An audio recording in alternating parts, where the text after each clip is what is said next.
Hello, everybody. Welcome to another wonderful live stream. We're here live at Sophis Productions. And today we've got a very interesting topic for just you guys. It's about the new pact that has been signed between Pakistan and Saudi Arabia. And it's a defense pact which says that an attack on one nation will be considered an attack on both nations. So recently, there was attacks on Qatar, Doha, and Israeli Air Force carried out those attacks on Hamas leadership that has had its headquarters in Qatar, Doha. And then all the Muslim nations were very agitated by these actions from the Israeli forces, and no one was feeling safe. So Saudi Arabia goes on and signs a defense agreement with Pakistan, which is a nuclear-armed nation, and especially with all of the Rafale jets that Pakistan has downed in the India-Pakistan conflict recently. Pakistan is seen as like the top militaries in the world. So this defense pact means a lot, especially it's the first time that Bibi Netanyahu is now feeling insecure because Pakistan could target Israel. And there's this thing that Pakistani missiles can reach Israel easily because we have like Shaheen 3 missiles. And even though Israel can also target, but our Pakistani missiles can easily go and target Israel in case of an emergency.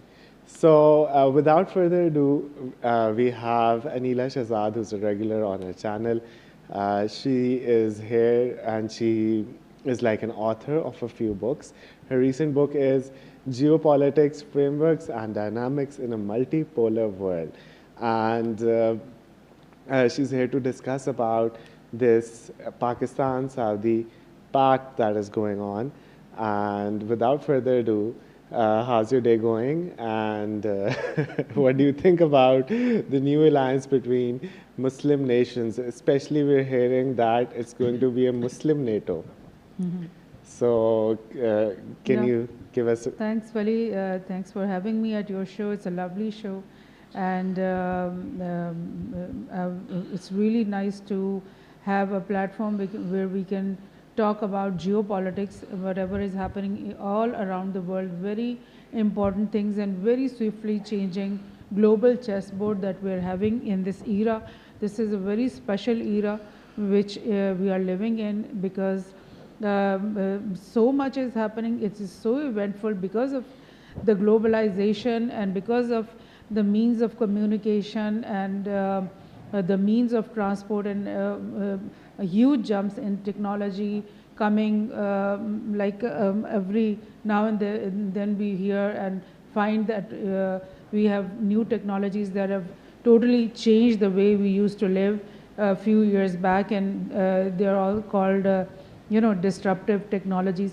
So that's the kind of era we are living in, and in this era the defense and the militaries of so many countries and nations, they are always a few steps ahead in all these technologies because they know that if they want to protect their soils, their countries, their nations, then they are going to be facing a very technologically superior type of enemy, and that is what Pakistan has done. It has gone a few steps further to find what the latest technology, what's the latest combinations, what's the latest way of warfare, what was the 5th generation concept and the 6th generation concept. That is what Pakistan has worked on, and the partner it has, China, has been such a great friend, and China has offered so much to the Pakistan Army and the Air Force and the Pakistani nation actually, that this generosity, I mean, they did not pull back on anything, and they, starting from the fighter jets and the missile technology and then the radar systems that jams the opponent's systems, and then integrating all that with the Bedu, satellite system, which is considered as the largest satellite system right now, because it is working with something like 45 different satellites that cover all over the, the skies of the whole planet. So that was this thing about Pakistan's military achievements, which has made Pakistan stand out in the world nations, because there's a war going on between Russia and Ukraine, there's a war going on between Israel and Palestine, and these wars have been so long and so dreadful, and so much has been lost because of these wars. But Pakistan, when it had to enter a war with a big elephant like India, it made sure that the war was successfully ended within 2-3 days. So that is one of the reasons why the Qatar incidents turn out to be win-win for Pakistan and all the Arab countries, that they have moved towards a new security architecture that we're going to talk about today, and how it is like going to change the geostrategic landscape of the global politics and all that. Yes, thank you so much for explaining all that. So this defense pact means a lot for the whole world, because not only is it an alliance between Saudi Arabia and Pakistan, it's also there are more countries that are willing to join, especially Iran, especially Qatar, Kuwait, and all the other Arab nations. Because we have to understand that these Arab nations might have a lot of weapons that they have bought from the United States of America, but they don't have such big armies. Their populations are small, and to defend themselves against a force like Israel is like really difficult for them. So the alliance that is happening between Pakistan and Saudi Arabia, a lot of other Muslim nations want to join, and this is all thanks to Israel. Why was Bibi Netanyahu hell-bent on attacking Qatar and Iran, and now the next target is Turkey? Turkey is also harboring a lot of Hamas terrorist leaders, and that is like a big concern.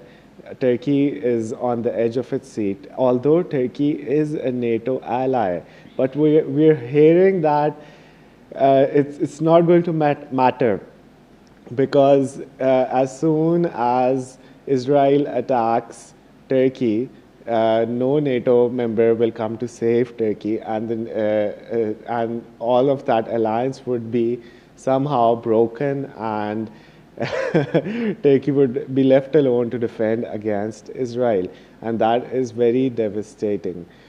Although Turkey has been like fighting on a lot of fronts, and a few years ago, Turkey downed a Russian airplane, fighter jet, and that was like a big concern, and even Russia was very pissed off at them. But sooner or later, they came towards an agreement, and that's what the world is shaping towards today. And on the other hand, Donald Trump is also trying to attack Venezuela. Maduro is also scared of Donald Trump. Maybe we're going towards a third world war. Maybe we're going towards another depression like the 1930s depression that the United States economy had. And all of these are big concerns in today's world. And there's like rising tensions all over the place, because in last day there was like this United Nations meeting in which all of the leaders came together and they condemned Israel's actions against Palestine, and they considered it a genocide, and a lot of nations accepted a separate Palestine state, which is like a big deal. We'll show you some of the footages as well from the United Nations Council meeting, and the point is that there's like a lot of hostility, and then we hear about the greater Israel. Is Israel on its plan to create this greater Israel thing, which is going to just destroy the whole of Middle East? Because you have to understand that Donald Trump has a lot of ultra-Zionist Jewish backers who backed his first presidential campaign, in which he won in 2016, and he also got a lot of backing this time in the tunes of hundreds of millions of dollars. And in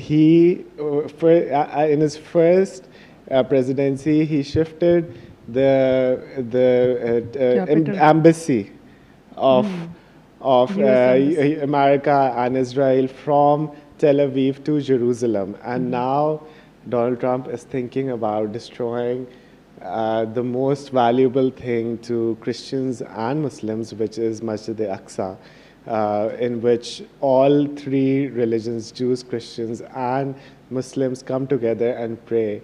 Because you have to understand that Jerusalem in itself has a lot of different holy sites, and it's not just from one religion, because this area has been very significant. So there's like thousands upon thousands of different temples of different religions that believe that this area was a very special place. And now Donald Trump is giving the green signal to Netanyahu to just completely wipe out Masjid al-Aqsa. That would be like such a destructive thing. And will Muslims come together to defend this our Masjid al-Aqsa? That's a big, big question.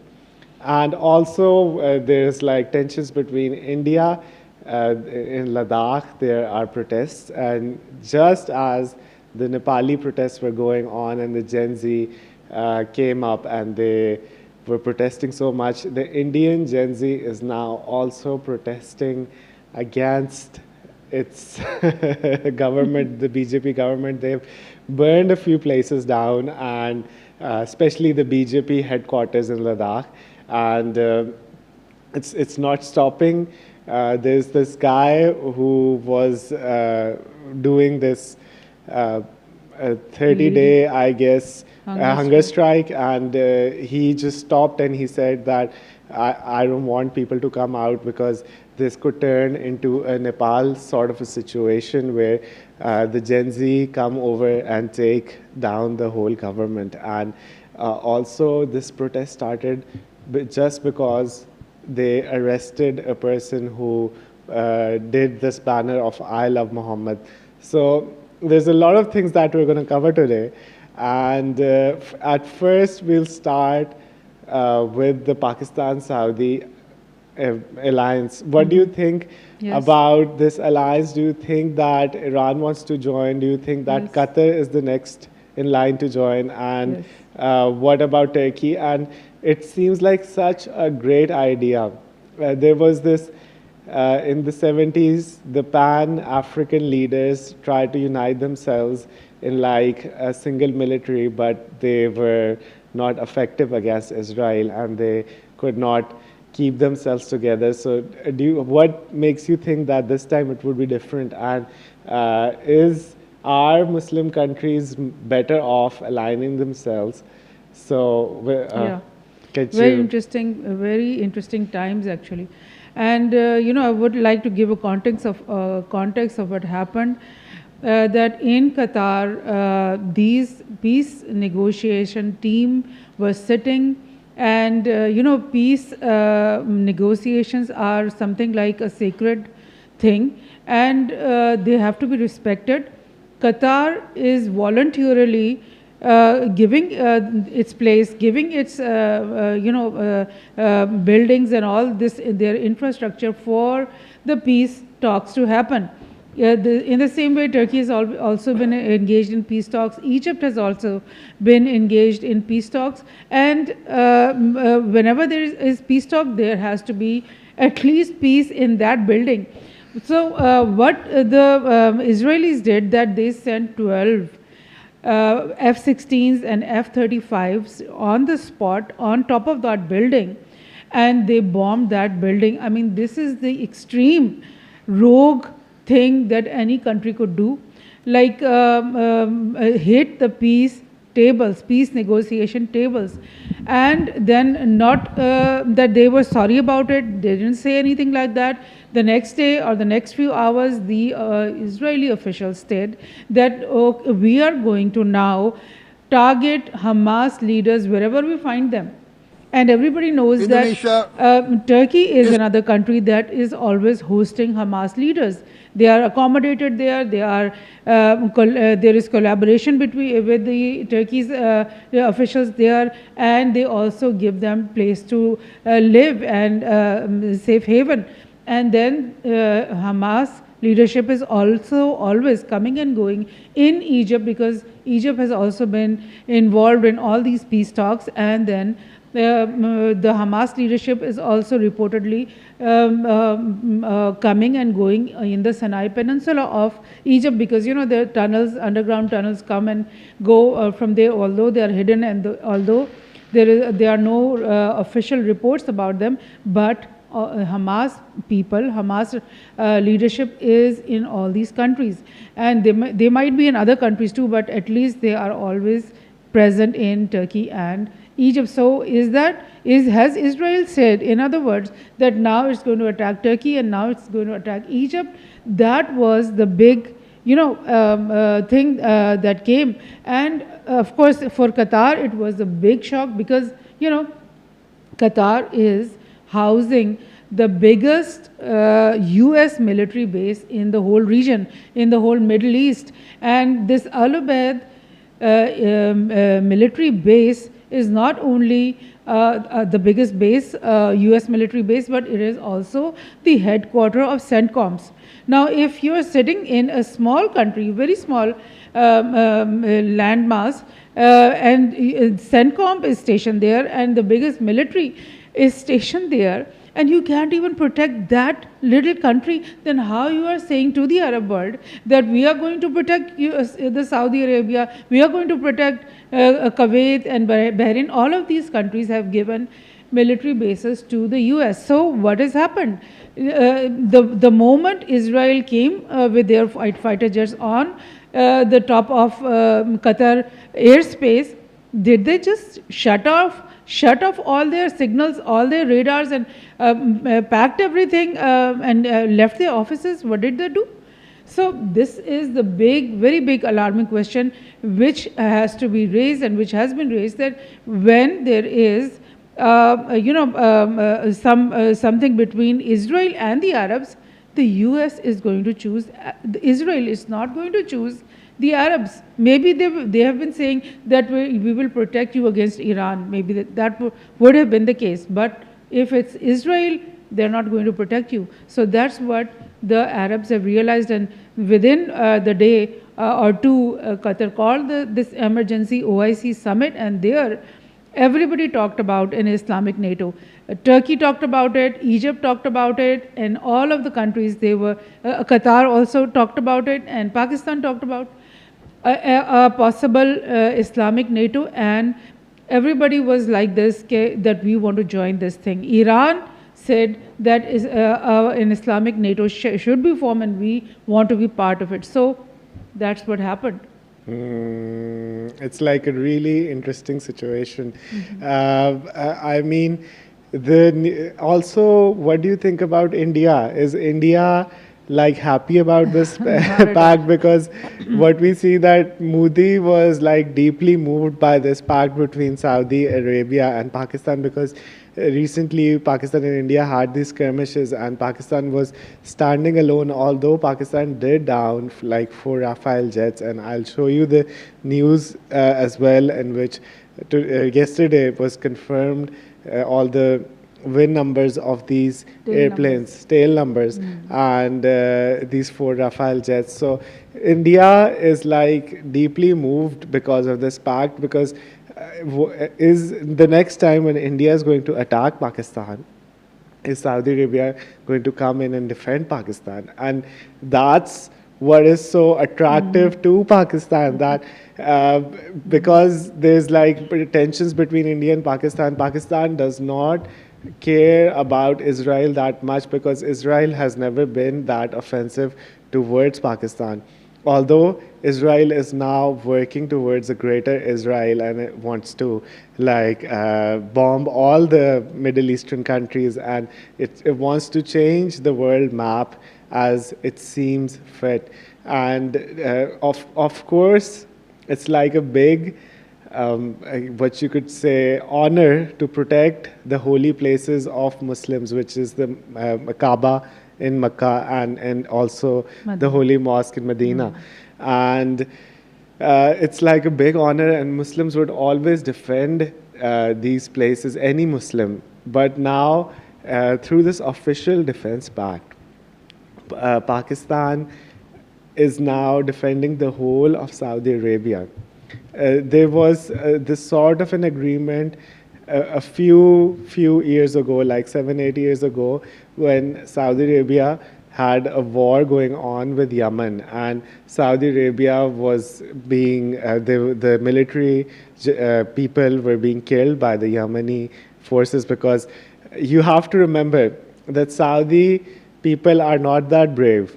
What used to happen is that Saudis used to go in these big expensive tanks, and they used to sit inside the tanks because they were scared that if there were ground offensive forces, they would be shot down by the Yemeni side. And Yemen took advantage of this, and they were like destroying all of these tanks. And although Saudi Arabia is responsible for like trillions and trillions of dollars of infrastructure damage in Yemen, and also they're responsible for this famine that was happening in Yemen, and because of that, a lot of people were dying in Yemen.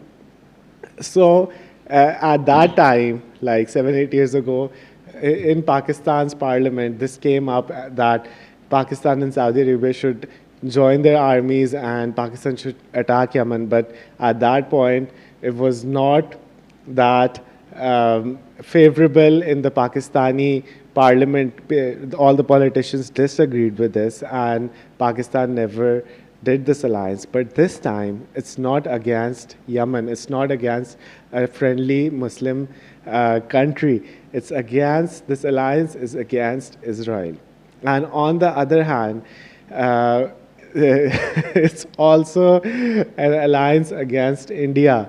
What has been happening with this Indian thing, that recently there was like this false flag operation in Kashmir Valley, in which there were like some tourists were there and they were killed by these terrorists. And as soon as that happened, Modi just went in and started throwing missiles on Pakistan, on our soil, and they killed a few innocent people, also destroying a few buildings of Pakistan. So now, when Modi tries to do another false flag operation and tries to get some political attention and tries to attack Pakistan again, will Saudi Arabia come in and protect Pakistan with all their might, with all their forces, and especially with the Saudi money, because these guys, the royal family especially, has trillions and trillions of dollars sitting in their bank vaults. And we also hear that Saudi Arabia is going to give like a $5 billion loan on like 4% interest, which is a very low interest in today's world, to Pakistan, just because they've signed this defense pact. And we also have a lot of economic, financial struggles. So Saudi Arabia is trying to help Pakistan. On the other hand, we're seeing mass layoffs in Indian IT, tech sector, and all of India's industries, which is like an alarming thing. Recently, I was watching this news in which 10,000 people were laid off, and then a week ago, there were like 40,000 people that were laid off in a single day, which is such a big problem. And there's like the stats, these stats that say that like 65% of Indian employed people don't have like an emergency fund. If there's something wrong or if they lose their job, they can't even make it like a month or two because they're like just living paycheck to paycheck. And now India's economy, which was like the booming economy, which was going to take over all of the world, Mr. Modi ji was so proud of the Indian economy and its Akhand Bharat. And now the Indian economy is falling, especially with the new tariffs that have come in, like 50% tariffs on India. Donald Trump is against India. India is getting isolated. Donald Trump is calling India and China as the main reason that Ukraine war has been going on for so long because India and China have been buying oil. Although Donald Trump cannot compete with China and Chinese tech industry, they tried to put some tariffs on China, but it was like detrimental to the US economy because all of the laptops and the phones and everything that Americans use come from China. But the same case is not for India. So India, in a way, has been left isolated. The economy is falling. On the other hand, Pakistan, which was considered a failed state in the world, and which was considered a fortress state with only a military. People used to say that it's the army that is controlling the whole of the nation.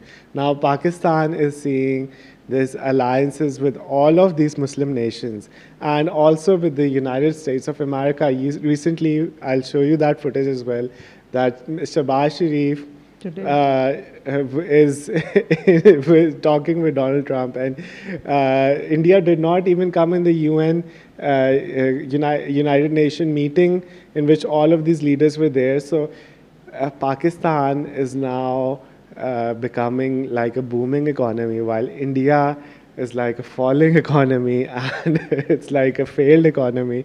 So what do you think about all of the situation? What does this alliance between Saudi Arabia and Pakistan, and it's going to grow, even China wants to step in as well, because that's also a point that if Israel attacks Saudi Arabia, and Pakistan comes to defend Saudi Arabia, and then Israel comes and attacks Pakistan, then China has to get involved because China also got involved in the last fight that Pakistan had because we are like brother nations and China will protect Pakistan at any cost. Yes, very, very interesting the way you put it. And India is really like the most hurt country with this, Pakistan, Saudi Arabia agreement. It's not a pact already, it's not an officially thing, but it's an agreement, which is good enough because Pakistan and Saudi, without even writing this agreement, were always there for each other, and Pakistan's foreign policy has always said that they are going to be the first one to come for the protection of Makkah and Medina. So that's been there for forever and ever. And now they have made this written pact, and now they are going to actually share their militaries, the training of the officers, and the use of the, they can use each other's aircrafts also now. So what has actually happened, which I want to explain, is that the security architecture has changed. How? Because up till now, the whole of the Middle East was stationing US military bases, and they were all under the protection of the US security umbrella, and that is the US led security architecture. But what happens when Pakistan says that it is going to protect Saudi Arabia? That means inside Qatar, CENTCOM could not protect Qatar. CENTCOM and all these military bases, they cannot protect those countries. Now Pakistan is going to come fly over and protect them. When Pakistan comes and to protect them, what is Pakistan going to be using? It is going to be using those aircrafts and those missiles and those technologies that it shares with China. Like all the integrated systems that Pakistan is using is integrated with the Chinese systems. So now what is the new security architecture that is protecting the Middle East. It is a China-based, China-integrated security system. Now, that is a very big clash that all the NATO, US, the biggest military of the world and the most powerful and the most, expensive, they are sitting there like ducks. And Pakistan and China's architecture is coming to protect these people. So that security, architecture goes like useless. They just need to pack up their bags and get out of there because they are not able to protect these people, and those countries don't want them anymore. They don't trust them. If they trusted them, they would have called a meeting, they would call some negotiation, and then they would work it out, like, this is what you have done wrong, now we want you to do this and this. No, that has not happened. They have just summarily said that there is no way that Trump has any say on, with Israel. Trump cannot, the US president cannot ask Israel to not attack Qatar, or to not attack Saudi Arabia, or to not attack Turkey. Even if he keeps saying, they will not listen, Israel will not listen to them, so they don't need this security architecture that was NATO based and that was US based, because they don't have the teeth to answer the Israel. And this is that big thing that I was saying, that the whole geostrategic landscape has changed and everybody else is ready to join in. So what's going to happen in the coming months or years? That's the thing. It's going to be really devastating. Maybe we can never predict the future, but is the world going towards like a major conflict? And especially when everything else fails, they take you to war. That's like a famous quote. And it's like 100-year cycle. The First World War started in 1905, and the second one started near the 1930s. And the second... Yes. Yeah. So the second one was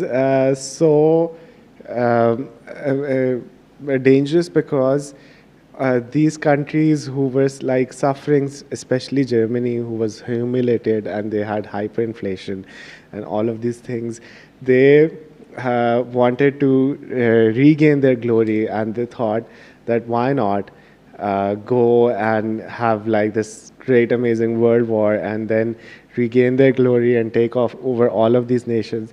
And that might be the case that is happening now after 100 years, because there was like a financial crisis in 2007 8 era in which a lot of people lost everything and they were on the streets, and then there was this Occupy Wall Street movement that happened for a lot of years, and now we're in 2025 and we're moving towards another financial disaster that is just imminent. People are saying that the economic charts look a lot similar, and the economy might start crashing in a month or two. Even Jerome Powell came out and he reduced, there was like a 25 basis rate cut in the interest rates, and that is usually because and also the Fed is using lagging indicators, which means that when something happens, they're only reacting to it. They're not the ones who are leading the situation. So Jerome Powell comes out and he says that we're reducing the interest rate by 25 basis points, and we're going to do another 25 basis points in the next meeting, and another 25 basis points in the next meeting, which means that they're going to start the money printing process again. What does that mean to the world is like it's going to turn into more inflation and the devaluation of the US dollar, because US is like in a debt trap, like a $37 trillion debt trap in which they can't get out of. And it's the first time after a long time, like after the 70s, that the central banks of the world have more gold reserves than dollars in their accounts, which is like an alarming situation because when there is geopolitical uncertainty, people shift towards gold, and people are like out of risk assets, and US treasuries were the least risky asset. Even pension funds and even old houses also invest in US treasuries because they are considered safe, although they have like a good return. But the inflation of the dollar is so much that in a few years these treasuries and these bonds will be worthless, and all the people who are carrying this debt is going to just be another situation. And this BRICS nations are getting together to create another economic system which might not be backed by gold. But there's some talk about Saudi Arabia making like this gold vault, and Chinese yuan will not exactly be convertible to gold, but it would be somehow backed up by this huge vault that Saudi Arabia is going to create, and is going to be another thing. And with that, do you want to add towards why people are moving towards another economic system? Do they think even America wants to destroy the dollar system in today's world? That's like really strange because America thinks that dollar is going to fall, but it's not the end of America. It might be the end of the dollar system. They could sacrifice the dollar system and save the American nation. So what's going on with that? Well, you're right about this gold vault that's going to be built in Saudi Arabia. And I was reading about it that when the Chinese and Saudis are going to do some trade, and they will balance out what they have bought from each other, and whoever gets the surplus, that surplus is going to be converted, like kept in the form of gold. Like if Saudi Arab have a $1 billion surplus with China, the gold in that vault is going to be shifted in $1 billion gold will be shifted towards into the Chinese account. And that's how these gold vaults are going to work. And there other countries are also building these vaults, and that is the reason that all the central banks of all these countries are buying immense amounts of gold, and they're buying physical gold, and they are like they are announcing that they're telling their people that we are buying so much gold. But it is being said that countries like China and the US and the European countries, they are buying more than they are reporting, because they all know that the dollar is going to be forsaken. There is no way that the US can get out of those loans, and the US itself has come to this thing that they are also buying more and more physical gold, and they're putting them, dumping them in their, vaults and all those, because they are preparing for this big, point when the dollar is going to crash, and the only stable, currency that all people all over the world would be willing to rely on or trust on would be gold. So that is going to happen. And if you remember, the tipping point of this iceberg was the moment when the European countries, France and the UK and the US, the three of them, they stole Russia's $300 billion when the Ukraine war started. They just stole, those were all, US treasuries and these European treasuries that were sitting in their banks, and they just stole that money, and they've frozen it, but they're not willing to give it back. And sometimes they come out with this thing that we're going to rebuild Ukraine with that money. So when this thing happened, not only Russia but all countries all over the world started thinking that any day when the US is unhappy with us, they're going to freeze our treasury notes, they're going to freeze our bank accounts, and that is what, like the US own doing and the doing of the UK and France, that is what has pushed all these BRICS countries and SCO countries towards this idea of making an alternative currency basket or an alternative, system for doing their businesses. Because if they just put up computer systems that are reliable enough, that can easily and very reliably shift money for their trades, then there's no other, I think, hindrance in that.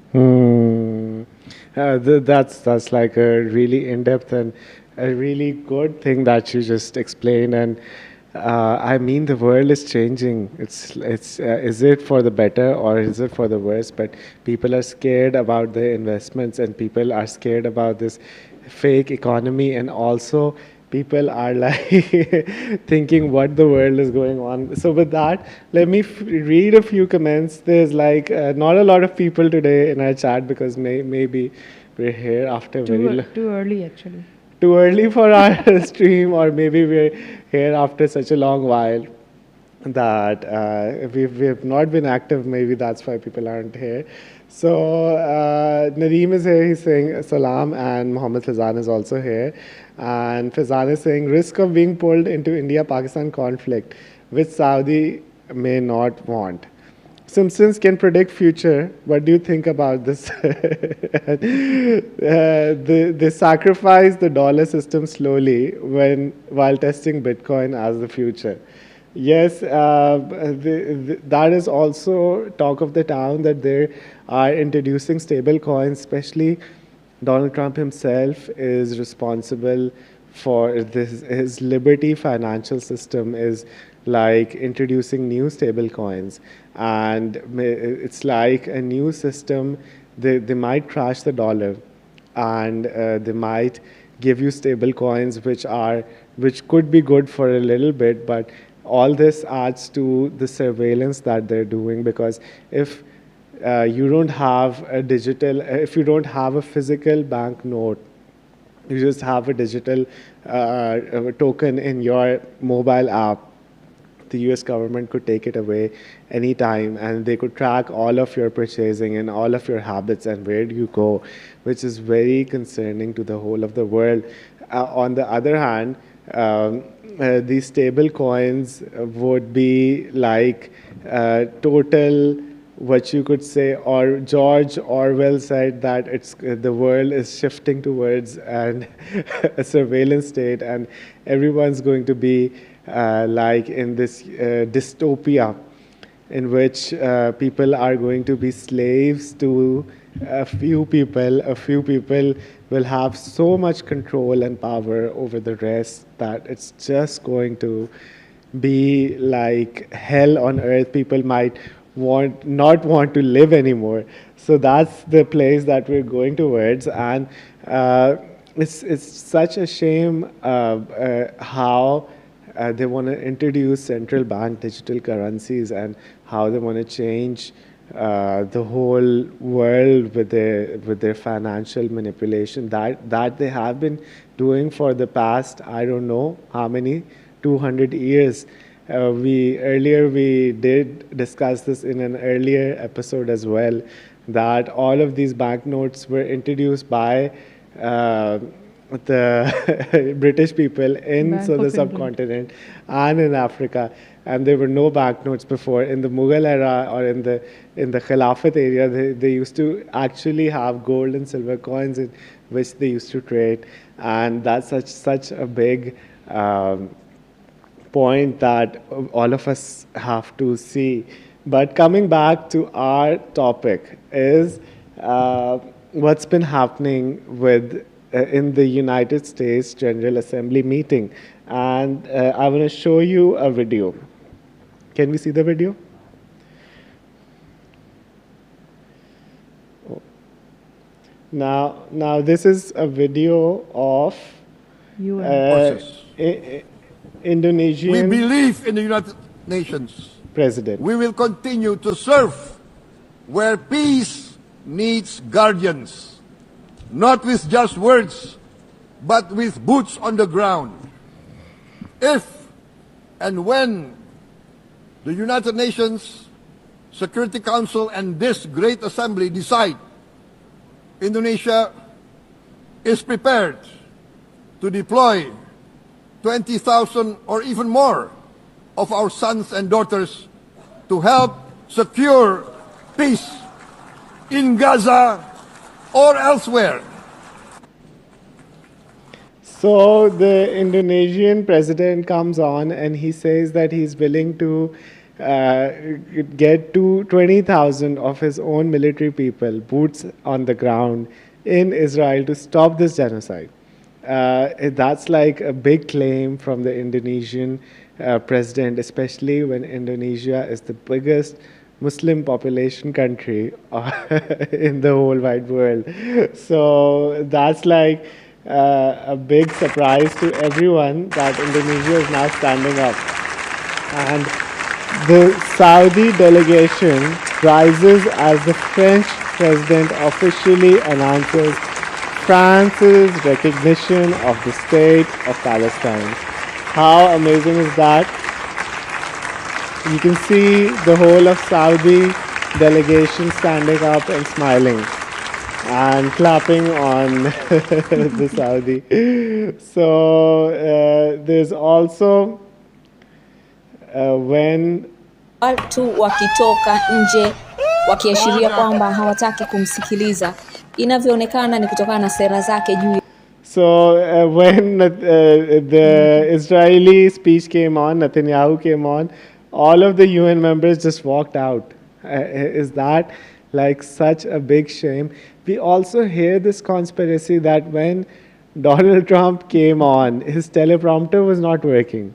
So Donald Trump comes on in the assembly, United Nations Assembly, and he says that my teleprompter is not working and I was going to give you a good speech, but now since my teleprompter is not working, I'm going to say whatever I want to say and I'll say it from my heart. And he starts on and he starts blaming Europe, he starts blaming India, he starts blaming a lot of things on a lot of people.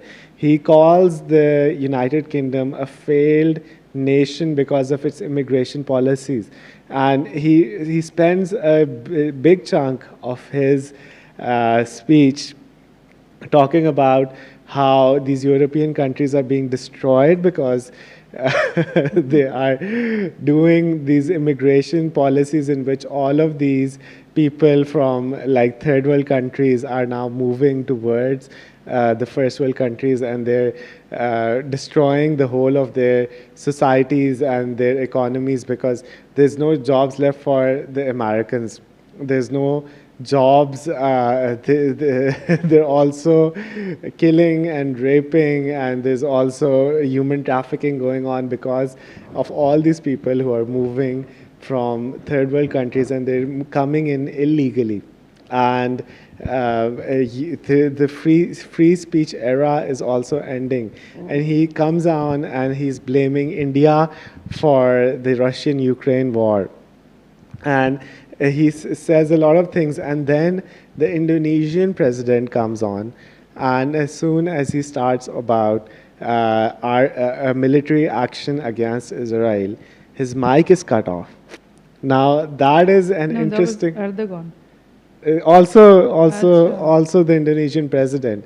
And then Erdogan comes up, and when Erdogan is doing his speech, the mic actually isn't cut off, but people are hearing him in the hall, but somehow his mic connection to his translator gets cut. And he's talking in his own language, the Turkish language, and obviously the whole world can't understand the Turkish language, and the translator has to go on and speak in English, but the translator we can clearly see the translator saying that I can't hear what Erdogan is saying, what am I supposed to say? So all of these coincidences, I mean, if it was like world leaders were gathered in like a small studio like ours, we could expect our teleprompter breaking down and our mic's not working, but this is United Nations. How is it possible that there's like 3-4 incidents in the same day, the mic breaking down, and when Netanyahu came up, nothing happened. Is it so that Israel has so much power in the United Nations that it can actually cut off your mic and cut off your teleprompter? That is that is like Mossad doing its work. So let's watch a few more footages. This is France's president, and let's see what he has to say. À l'engagement historique de mon pays au Proche-Orient, pour la paix entre le peuple israélien et le peuple palestinien, je déclare que la France reconnaît aujourd'hui l'État de Palestine.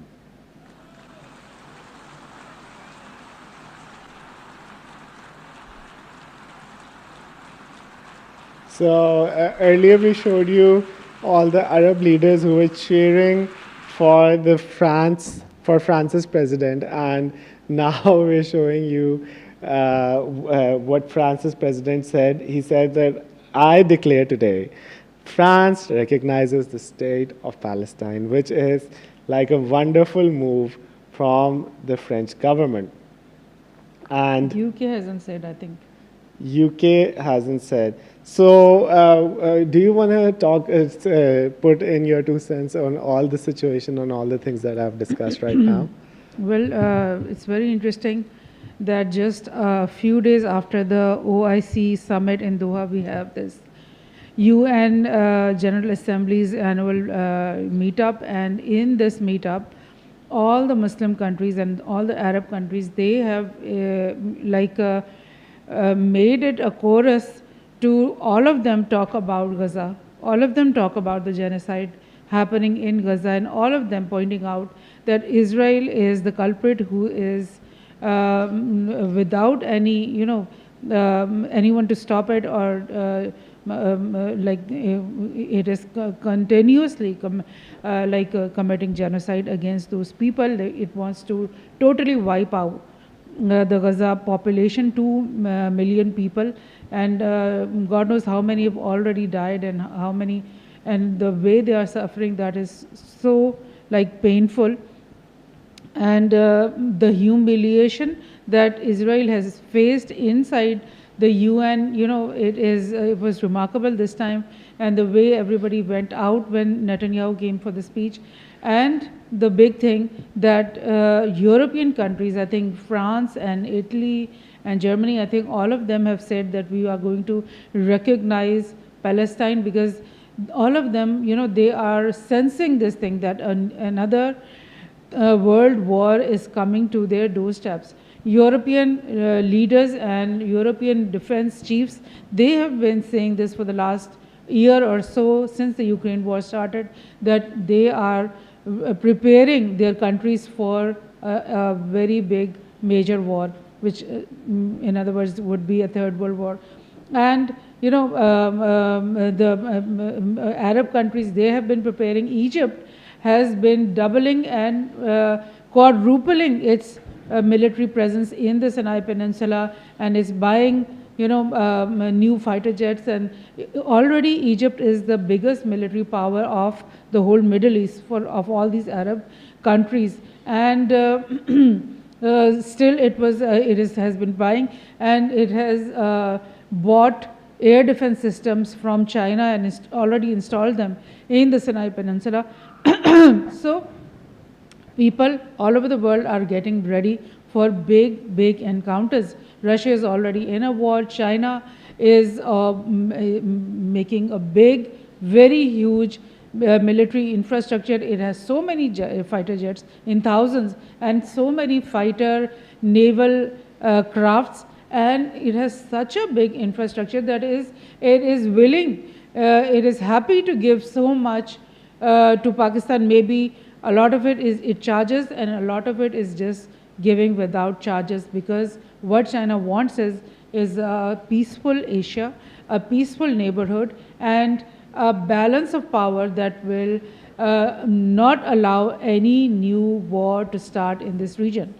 And that is the real sign of a superpower, that it can keep its own region peaceful. And that is the big thing that has always kept the US as a superpower, because it was far away and it was able to keep its own continent and even this South America peaceful for itself. There was no country in North America or South America that was willing to attack the US or even willing to start a war in the neighborhood. So that is a very big, element that defines a country to be such a big power, that it can make this whole air of, peace all around it. And that's exactly the formula China is trying to copy. China does not want to start a war with Taiwan. It did not want to start a war with Hong Kong. It does not want to even start a war with India. But what it wants is that people all around its neighborhood should be peaceful, should take part in the BRI, big projects, multi-billion-dollar projects, which are going to be win-win for all of them, not just for China, but for the other countries too. So this is the new world we are looking forward. It's a world that on one side could be totally destroyed if there is a really World War III, and if there is respite against that, if we are able to keep the calm, then we are going towards a new Asian century. That's like really good news by what, as you've said. And truly the world is changing, maybe for the better, maybe for the worse. But we see that the Europeans and the American system, which has been forced upon us for such a long while, it's now crumbling. And especially Israel. What is Israel? Israel is the product of British and the product of American military defending it for such long, and even funding the Israeli economy. And it's a product of Zionism and all of the evil that is going on in the world, which is like really scary. And what we see, we also see Colombia's Petro. He says Trump fires missiles at unarmed migrant boats, calling them traffickers and terrorists, though they carry no weapons. Meanwhile, the actual traffickers in New York and Miami cutting deals with the DEA to move drugs through Africa, Russia, and China. So Trump is now also attacking Venezuela, although there's so much tension in the world going on, but this guy isn't stopping. He wants to go and attack Colombia, and and also he wants to attack Venezuela. Yes, that's what the Colombian president is saying, that he's attacking migrant boats. No, yes, those were Venezuelans. Yeah. Also Colombian, you are saying. Yeah. Migrants are from all over the place, not from just one place. Right. So let me go back and let me show you. This is Erdogan. Bear this. Possibly. How can one stay silent vis-a-vis this? In a world where children are dying of starvation and lack of medication, can we possibly have calm and peace? We all are parents. We have children or grandchildren who we dearly cherish. Here, say in America or in Europe, anywhere in the world, when a small rose thorn hurts a child's hand, the hearts of parents break. But in Gaza, children's hands, arms, and legs are being amputated without anesthesia. And this is what Erdogan said. Let me just put my 2 cents. He's showing you the picture of children who are suffering, and they're like in a famine and they're like starving. And he's showing you a picture that this is happening in 2025 in front of all the world. And it's been recorded in 4K, full HD, and it's being streamed every single minute all over the world, and people can actually see that is actually very dangerous as well, because earlier, 30, 40 years, even 15 years earlier, or 10 years earlier when things like that used to happen, people did not get to know, but now with the technology and with every cameras and with the internet and with all of these things rapidly moving at a fast pace, now we can really see that the whole world is changing, and people are seeing this for like the past 3 years every day, and even the Americans and all of these people are now really truly getting a sense of what is like so. It's like so detrimental, and they're not on the side of Israel anymore. All of the world is now on the side of Palestine, and they've lost the propaganda war. Because Israel, you have to understand, is like a propaganda machine, and they're just control losing. all the media, you know. Yeah, they also control all the media. So with that, we have like a few comments, and DB saying we love Balochistan, आना ही था. And Maha Baloch is here. She's saying, wow, मेरे आते साथ DP Indian भाई हाजिर. And DP is saying namaste everyone. So yes, हम लोगों ने इंडिया के बारे में भी कुछ जो है बातें करनी है, और इंडिया के अंदर एक बहुत मैस किस्म का प्रोटेस्ट चल रहा है. बेसिकली आई लव मोहम्मद का पोस्टर एक बंदे ने छपवाया, और उसके ऊपर ये हुआ कि इंडियन गवर्नमेंट ने उसके ऊपर FIR जो है लगा दी पुलिस ने. तो ये प्रोटेस्ट जो है वो फिर बहुत बड़ा हो गया. काफ़ी ज़्यादा लोग जो है वो सड़कों पे इकट्ठे हो गए, और जेन जी, जैसे नेपाल के अंदर जेन जी ने गवर्नमेंट को ओवरथ्रो किया, वैसे ही लग रहा है कि BJP की गवर्नमेंट भी ओवरथ्रो हो जाए. लोगों ने इंडिया के अंदर जो है पोस्टर्स जलाना शुरू कर दिए हैं. BJP का जो मेन ऑफिस है लद्दाख में, उसको जलने की फुटेजेस आ रही हैं, वो भी हम आपको दिखाना चाहते हैं. And Mahabaloch is saying, Wali bhai, who benefits more from this pact, Saudi Arabia or Pakistan? Of course, right now Saudi Arabia is scared because there's like an attack. Yesterday, I had a friend who just came from Saudi Arabia, and he gave me such shocking news. When they were attacking Qatar, and when they were attacking other places, people could actually see the fighter jets and the drones and the missiles going above Makkah and Medina, the holy places.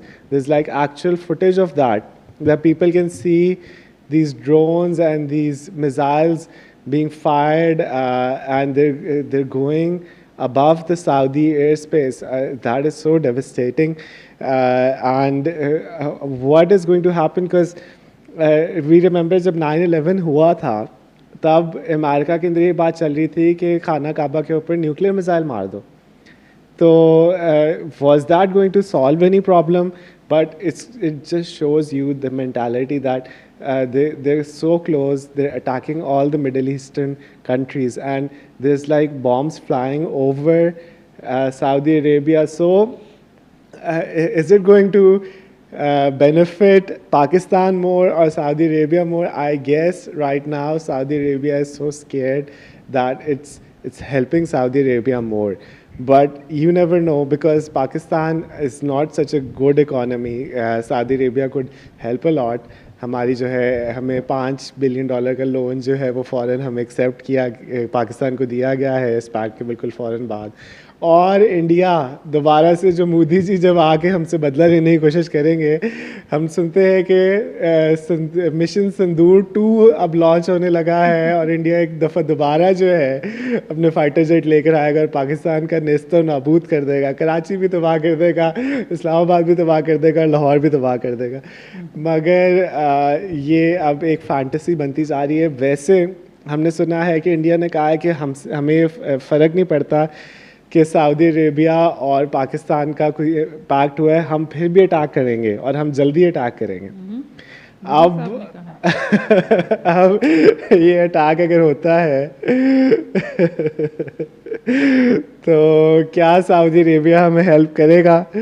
तो अभी तो वैसे एक ये agreement on paper ही है, मगर मुझे लगता है कि ये अग्रीमेंट इस दफ़ा एक असल अग्रीमेंट है। इस अग्रीमेंट से दोनों कंट्रीज़ पीछे नहीं हट रही और दोनों को म्यूचुअली बेनिफिट होगा। और फिर अगर बाकी countries, China, Iran, Qatar, Kuwait, UAE, ये सारे भी इस पैक्ट में आ जाते हैं, तो आप एक नेटो जैसा अलायंस देख सकते हैं जो कि यूरोप में होता था कि attack on one country is attack on all countries, और फिर उनकी सेम करेंसी भी सेम हो जाती है और फिर उनकी इकोनॉमी के भी वो अपनी डील साइन करने लग जाते हैं। तो ये एक बहुत जो है positive, it's like a start towards like a new phase in the whole world. अच्छा, तो what is happening? Let me read a few comments. So Irfan Bajwa is here. He's saying, my favorite Wali wonders. And Irfan Bajwa is saying, good job. Thank you, Irfan Bajwa. Such good comments. And thank you that we are your favorite, and we're here to entertain all of you guys with all the spicy topics. And SN Ali is here, he's saying salam bro. And Irfan Bajwa says Pakistan's role is huge here. Does this give Pakistan stronger bargaining power against India? So I just answered that. Do you want to give your 2 cents? About does this give Pakistan a stronger bargaining power against India? Yes. It's like I was just telling you that, you know, just a few years ago, I think in 2022 or 23, there was a new platform was created by the name of I2U2. I2 means Israel and India, and U2 means UAE and United States. And these 4 countries made this alliance. And just imagine India, UAE, and then Israel and the US. And after this alliance was made, because India is very good friends with the UAE, it's also friends with the Saudis and all, but UAE, there's a lot of Indian footprint in UAE, and a lot of, you know, diaspora, Indian diaspora there. So they were thinking that the Gulf states are going to befriend India in opposition to Pakistan even. And then when they were seeing that the BRI is coming all around them, and the CPEC is also, you know, a BI project, and they thought that the US actually proposed this thing, that why not make a India, Middle East, Europe economic corridor. Means by ocean, India will connect with UAE, all the trade, and then from there is going to be a big road crossing UAE and crossing Saudi Arabia and connecting right to Israel. And that would be, and then all that trade is going to go from Israel into the Mediterranean and to the European friends. So that was their dream. Now when Pakistan and Saudi Arab are strategic allies on writing on paper, and then the security architecture that I was talking about that Pakistan shares with China is going to be the same security architecture that is going to be shared with Saudi Arabia. Then there is no question that Saudi Arabia is going to prefer BRI projects over, and BRI economic corridors over the Indian economic corridor, because Indian economic corridor is only connecting Saudi Arabia with India, whereas the BRI corridors are all over the world. They connect every country to so many other countries, and it's a network that is going to connect all the continents and all the, you know, countries. So it's not a good option for the Saudis. They are already having so many projects with China. The, you know, that line project, the long city that Saudi wants to make, that is also a project they are doing with China. There are also many other projects that they're already signed.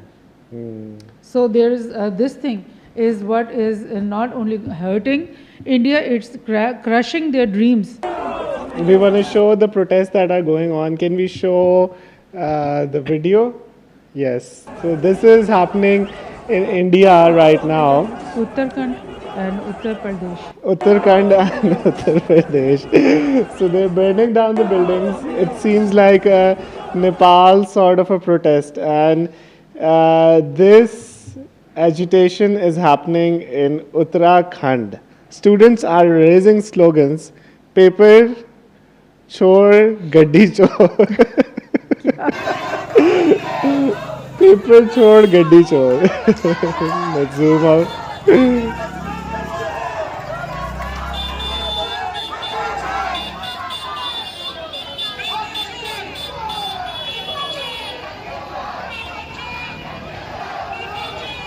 And let's watch another video. So Gen Z protests in Ladakh sets BJP office on fire. Complete chaos. Locals in Ladakh are protesting against Modi government for the past many days. Demands to fulfill old promises. So it's a little bit of corruption that is going on as well in India, and Little bit. a lot of corruption, and people are like really scared because earlier I was showing you and I was telling you how people are being affected. It's like people in the Indian economy are not so happy about all of this situation because most of these people, 65% of them who are working, उनके पास जो है अगर उनकी job चली जाती है तो उनके पास कोई सिक्योरिटी फंड नहीं है, वो शायद 1-2 महीने भी सर्वाइव ना कर पाए. अगर किसी को बीमारी लग जाती है तो वो उनके पास बीमारी इलाज के पैसे नहीं हैं. और इस वजह से हम सुनने में हमें मिला है कि इंडिया के अंदर ऑफिस मैरिटल अफेयर्स स्टार्ट हो गए हैं एक बहुत हाई लेवल पे, क्योंकि जो सारे इन लोगों ने कॉल सेंटर्स खोले हुए हैं और टेक इंडस्ट्री स्पेशली क्योंकि वो रात के वक्त काम करते हैं और ग्रेवयार्ड शिफ्ट में होते हैं, तो उस वजह से और ये लोग रात के वक्त पार्टीज़ भी ऑर्गेनाइज करते हैं. तो इंडिया के अंदर अब जो है office extra marital affair start हो गए हैं क्योंकि लड़के और लड़कियों को ये लग रहा है कि हमें प्रमोशन नहीं मिल सकती, तो प्रमोशन लेने के लिए अपने बॉस के साथ जो है वो अफेयर चला रहे हैं और उसके ऊपर पूरे जो है डॉक्यूमेंट्रीज आजकल आ रही है इंटरनेट के ऊपर, which is a really funny situation that is happening. और H1 जो वीज़ा का issue, because you know India से a lot of youngsters professionals used to go to US for pursuing the American dream, and all that is going to be put to an end because Trump is asking for $100,000 US dollars for each visa, I think, which is like impossible. Almost. The UAE started this visa thing earlier, Right. and the UAE visa is much less. The golden visa over there is much cheaper compared to the American. And do people want to actually go to America? There's like this comparison going on between the West and UAE. It's like a Victoria's Secret model that you can have a relationship with, and on the other hand, it's like a Victoria's Secret model who has AIDS or some kind of a disease that you can have relationship, because security is like a big concern in all of these nations, because some of these American cities are like the fentanyl capital and the murder capital of the whole world, and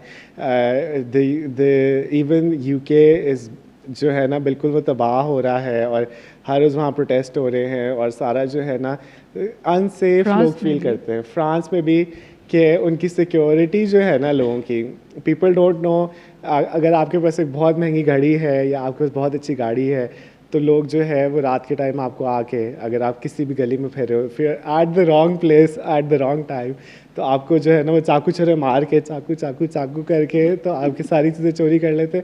हमने footage देखी कि UK के अंदर दिन दहाड़े एक बंदा अपनी रेस कार बुगाटी जो है वो लेकर निकला है और चोर आए और उसके शीशे तोड़े और उसको मारने की कोशिश कर रहे हैं और उससे पता नहीं कैसे वो भागा, तो you could have like $1 billion, but अगर आप अपनी सड़क के ऊपर ही निकल सकते हैं, अगर आपके पास 1 करोड़ की घड़ी है मगर वो आप पहन ही नहीं सकते क्योंकि आपको ये डर है कि वो फ़ौरन चोरी हो जाएगी। और ऑन द अदर हैंड फिर ये वाले आते हैं, वो अपनी घड़ियाँ और अपने बटवे और अपने सारा को सड़क के ऊपर छोड़ के 2 घंटे के लिए चले जाते हैं, उनका कोई चोरी नहीं होती। तो it's also about the upbringing and the tarbiyat that the Muslims have, and it's also about the safety and security because these countries are a lot secure and a lot safe. थोड़े से comments पे जाते हैं और फिर then we'll go the Bindu is saying बस overthrow हो जाए, बस करो ये ना होना। हाँ वैसे by the scale of the protest I don't think अभी इतने बड़े हुए हैं। अगर आपने 3 Idiots मूवी देखी हो आमिर खान की, तो उसके अंदर जो करेक्टर था, वो जिस बंदे से इन्फ्लुएंस था, वो एक्चुअली आके उसने 30 दिन की भूख हड़ताल 35 दिन की भूख हड़ताल का अनाउंस किया, जिसकी वजह से प्रोटेस्ट और भी बड़े होते गए और अभी उसको 15 दिन हुए भूख हड़ताल किए हुए। और तो मोदी जी का खुद उसको कॉल आई और मोदी जी ने कहा कि प्लीज़ आप ये प्रोटेस्ट बंद करें क्योंकि ये जेंजी अगर ये अपराइजिंग हो गई तो ये पूरा कंट्री को आग लग जाएगी। और वो ये आके कह रहा है कि जैसे नेपाल का देश तबाह हो गया वैसे हिंदुस्तान भी तबाह हो जाएगा, प्लीज़ आप अपने घर पे बैठें। तो ये एक सिचुएशन जो कि अभी छोटी लग रही है मगर ये काफ़ी बड़ी हो सकती है। तो let me go to a few more comments. Javeria is here. Javeria is saying, President Erdogan again raised Gaza and international law. Do you agree Turkey is becoming the loudest voice for Palestine? No, but a lot of voices for this time. अब तो बहुत लोगों ने बहुत बोला है। 150 मुल्कों ने actually. Mohammed Fazan is saying, नहीं पढ़ना। अच्छा, Javeria is saying, hey, we just read the Javeria's comment as well. Thank you, Javeria, for being here. Nimra Singh, परेशान तो नहीं होते हमेशा। अच्छा, मैं थोड़ा ऊपर से पढ़ना शुरू करता हूँ क्योंकि नीचे से ना अच्छा कहाँ थे हम लोग? डायनासोर वापस आ सकता है बट कांग्रेस का कमबैक यहाँ ना हो सकता।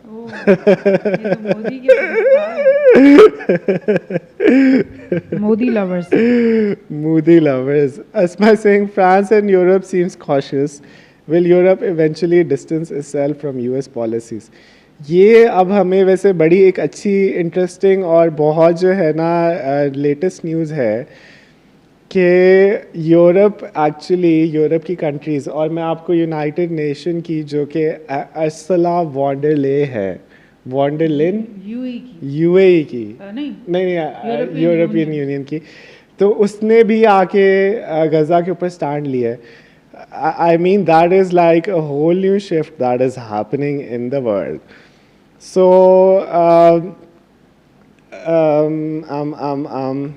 Amber Marine is here. She's saying, Amber, good job, Wali Wonders. Thank you so much, Amber, for all the nice comments. और आप लोगों के कमेंट्स की वजह से और आप लोगों की तारीफ़ों की वजह से हमारा जो है ना ये स्ट्रीम्स कंटिन्यू रहती है और हम लोग नए नए टॉपिक्स और नई नई डिस्कशंस, ऑल दो हमारी स्ट्रीम बहुत कम हुई है मगर ये मैं आज प्रॉमिस कर रहा हूँ कि हम लोग बहुत जल्द दोबारा भी स्ट्रीम्स अपनी करते रहेंगे। Noor Faisal is saying this agreement is historic, do you think it will really work like NATO's Article 5 or is it more symbolic? Article 5 NATO का वही था ना कि attack on one nation is an attack on both.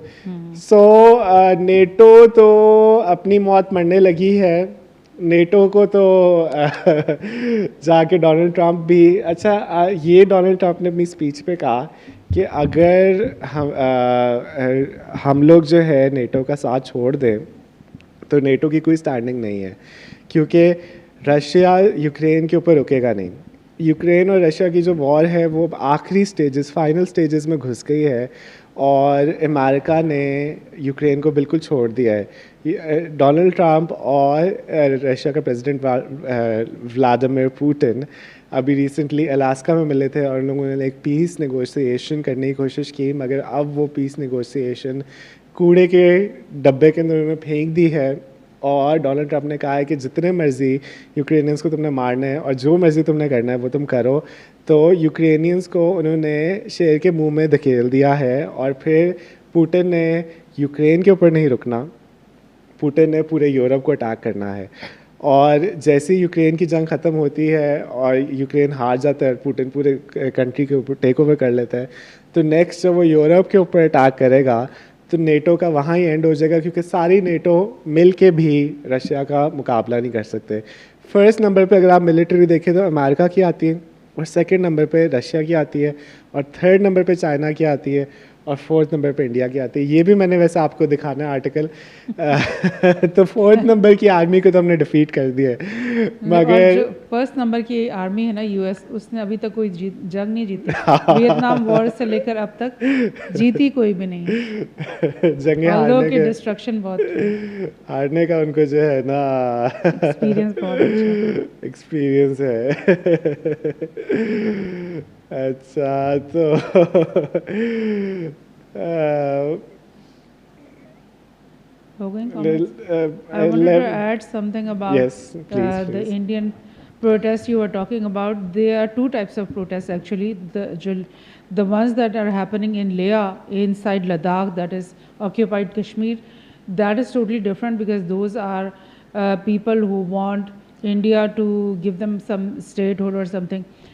And these other protests that have happened in Uttar Pradesh and Uttarakhand, which have a lot of Muslim population in these two states, these were because in the 12 Rabiul Awwal, 12th Rabiul Awwal, the birth anniversary of the Prophet Muhammad, there was this some people who made this poster of I love Muhammad, and they put it on the wall of the street or somewhere. And the police over there, they came over there and they wrote a FIR against that person and tore off that poster.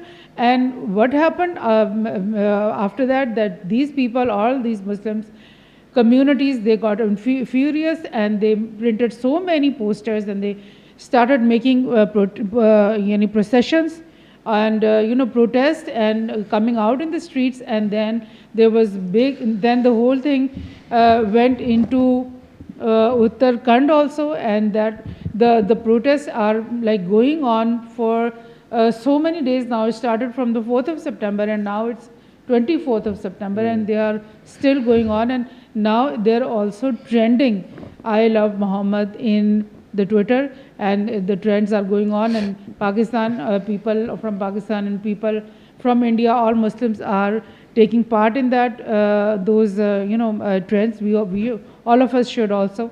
I've also tweeted I love Muhammad today.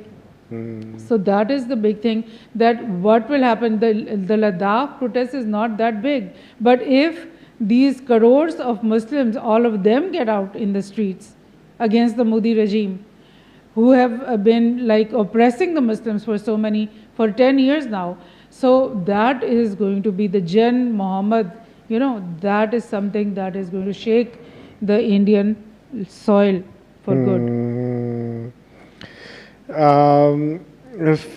Fizan Bilal is also here. So Fizan Bilal is, thank you for being here. The Bindu is saying, DB saying, हमारा नाम The Bindu है.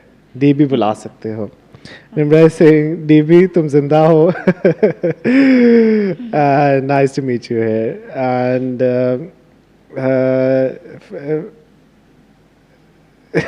Nimra Singh Faizan, इसका दिमाग भी change हो गया होगा इसलिए नेम चेंज कर लिया.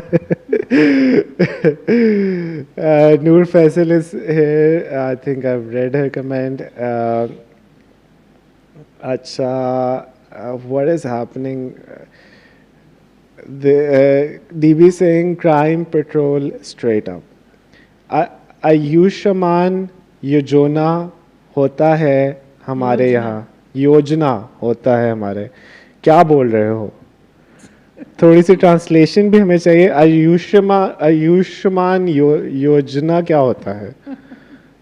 पहले हमें ट्रांसलेट करके बताए। निम्रत सिंह, परेशानी तो नहीं हो तो इनको होती है हमेशा। Javeria Singh, hey, and DB is saying screw the Gen Z, all part of CIA. Actually ये बात वैसे मुझे थोड़ी सी खटक रही है, क्योंकि डोनाल्ड ट्रंप मोदी के इतने खिलाफ हुआ है, तो क्या रिजीम चेंज ऑपरेशन इंडिया के अंदर नहीं हो सकता जैसे पाकिस्तान के अंदर हुआ था? और क्या अब बीजेपी को दोबारा से इस इलेक्शंस के अंदर शिकस्त होगी या वो जीतेंगे? क्योंकि एक बहुत बड़ा पॉलिटिकल अपराइजिंग हो सकती है, क्योंकि CIA रिजीम चेंज ऑपरेशन और गवर्नमेंट को टॉपल करने के अंदर बहुत ज़्यादा माहिर है। उन्होंने पूरी दुनिया में रिजीम चेंज ऑपरेशन करने की कोशिश की। जो शाह ऑफ ईरान था, वो जब थोड़ा सेल्फ सफिशेंट उसने होने की कोशिश की, तो अमेरिका ने शाह ऑफ ईरान को ओवरथ्रो किया और ख़मेनी आया, और ख़मेनी उनका सबसे बड़ा दुश्मन अब बन गया है इसराइल का और अमेरिका का। और उनको अब होता है कि हम लोगों ने क्यों ये रिजीम चेंज ऑपरेशन किया। तो ऑल्दो रिजीम चेंज ऑपरेशन हमेशा अमेरिका के फेवर में नहीं जाता, मगर उन्होंने अफ्रीका, एशिया, मिडल ईस्ट, हर जगह उन्होंने रिजीम चेंज ऑपरेशन किया है।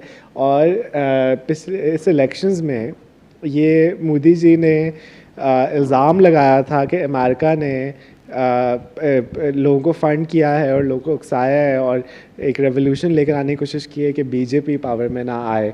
इस वजह से बीजेपी को 2/3 मेजॉरिटी नहीं मिल पाई और उन्होंने कोएलिशन गवर्नमेंट बनाई इस दफ़ा, जो कि उनके लिए इतनी अच्छी साबित नहीं हो रही।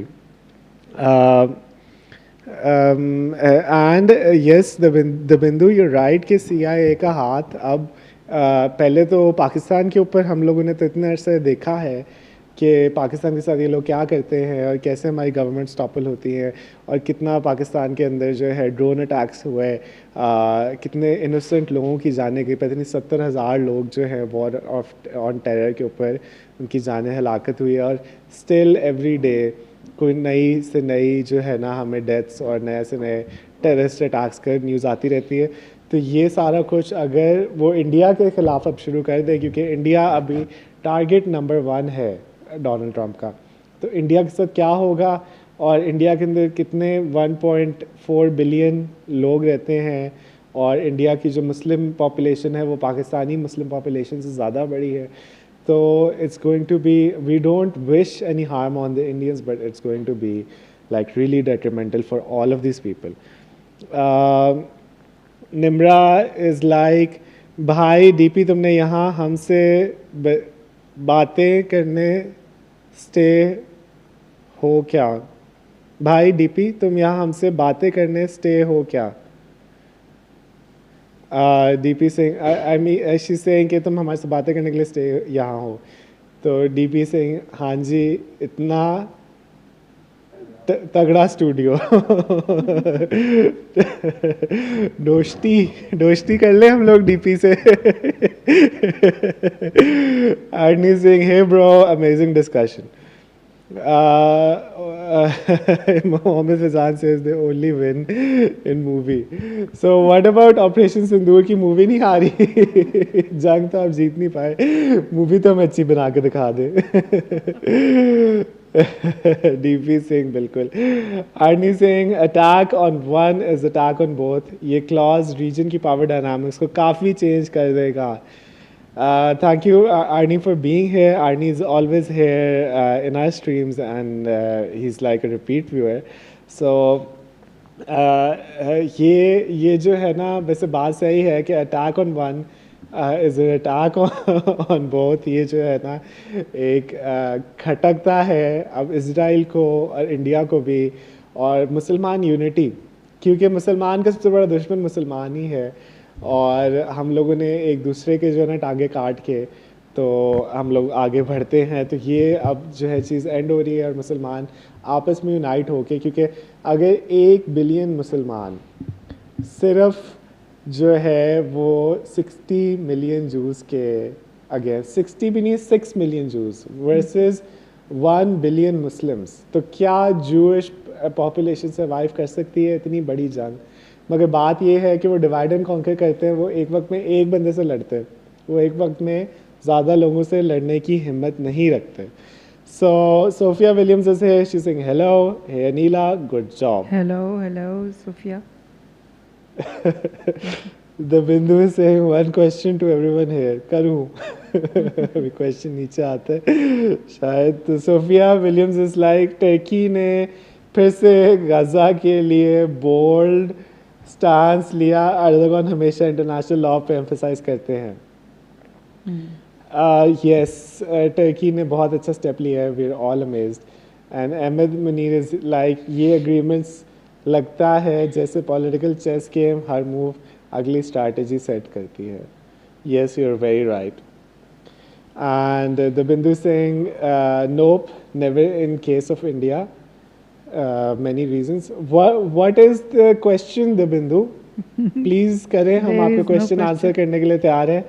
And the Bindu is saying many reasons, and Ahmed, Munir and Asma are talking to each other. Fatma Ali is here, she's waving. Sundas Hanif is here, she's saying hey. And Arnie is saying yes bro, मैं हमेशा online ही रहता, आप लोग ही गायब। Arnie, we're going to inshallah be doing this more often. थोड़ा सा हमारे काम शाम चल रहे हैं, इसलिए हम लोग जो है ना busy हुए थे। So Debinder is saying you are on a Jewish platform, sir. Wow. Yes, that is like, you're very true with that. Do you want to say anything about that? YouTube is a Jewish platform, I guess. Yeah, and that's why they are always like cutting our shadow banning. Shadow banning. We are in the shadow of the Jewish platform. If the Saudi-Pakistan pact really works like NATO, it could completely shift the balance of power in the Middle East. Yes, it's already started like that. And Mahabaloch is saying, छोड़ दो DP को please. इसकी तो घर वाले इसके सवाल का जवाब नहीं देते। यहाँ वली की हिम्मत है। बिंदु, आपके घर वाले आपको जवाब नहीं देते। नहीं, हम आपको जवाब देंगे, क्योंकि वली वंडर्स जो है वो एक फैमिली चैनल है, एक फैमिली की तरह है हमारी सारी ऑडियंस। और हम लोग जो है we are grateful for all of the people, even if you are from India और Pakistan. And please do like and share and subscribe our live streams as much as possible, because it's like a free way to like promote our live streams. So with that, let me show you जो कि सारे लोग बात कर रहे हैं, ये है वीडियो प्रेसिडेंट शहबाज शरीफ, इंडोनेशिया का प्राइम मिनिस्टर शहबाज शरीफ, इंडोनेशिया का प्रेसिडेंट और कतर का, और जो है छोटा करो ना वो, उसमें छोटा करके शायद नजर आए लोगों का। हाँ, तो ये सारे चार इकट्ठे बैठे हुए। पीएम शहबाज शरीफ टॉक्स एज अमीर of Qatar, president Prabowo of Indonesia and King of Jordan listen on the sideline on UNGA. So Indians ने ना इन चारों की तस्वीर को क्रॉप करके तो उनको ना एक ढाबे के ऊपर बिठाया है, और वो कह रहे हैं कि लंच के बाद ना मुसलमान इकट्ठे होके वो कह रहे हैं कि हम नेटो बनाएंगे। क्योंकि मुसलमान जो है ढाबों पे खड़े होकर अक्सर औकात ऐसी बातें करते हैं, मगर this time it's actually the president. So what else we want to show? There's also Yemen ने इसराइल के कलीब होटल के ऊपर अटैक किया है। Let's see. लोग फुटेजेस दिखा रहे हैं, और वो देखो ड्रोन आ रहे, छोटा सा है मगर ड्रोन आ रहे। नेक्स्ट फुटेज देखें, ये देखें ड्रोन ऊपर से उड़ रहा है, और ये यमनी ड्रोन है जो कि इजरायली टेरिटरी के अंदर एंटर हो गया, और मुसलमान बहुत खुश हो रहे हैं। और जैसा आप देख सकते हैं ये उनके होटल को लगा है जाके।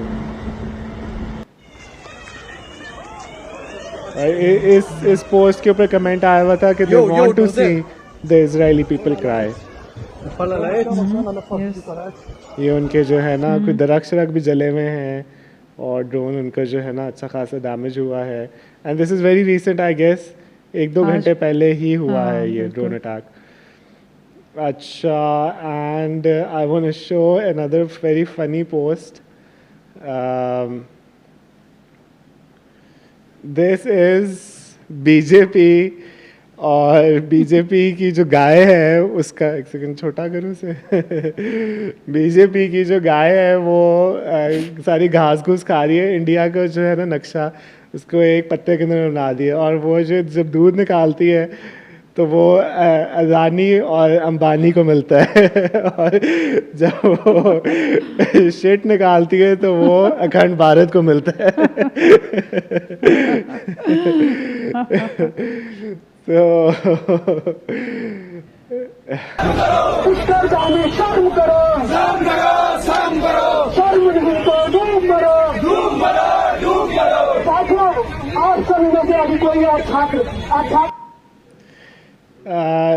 this is Gen Z takes to the streets against BJP government over the paper leak scam.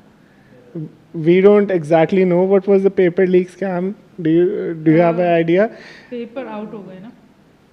हाँ, करप्शन कर रहे हैं ना बहुत ज़्यादा।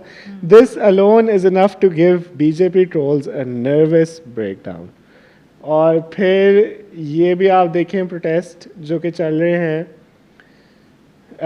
requesting protesters to not burn down BJP offices in Ladakh. It look them a lot of hands earned electoral bond extortion money to build those offices. अच्छा, it took them a lot of hard earned electoral bonds. सही है? तो that is the things that are going on. अच्छा, अब I want to also show you an article which says Pakistan reveals tail number of 4 Indian Rafale jets allegedly shot down in May air battle.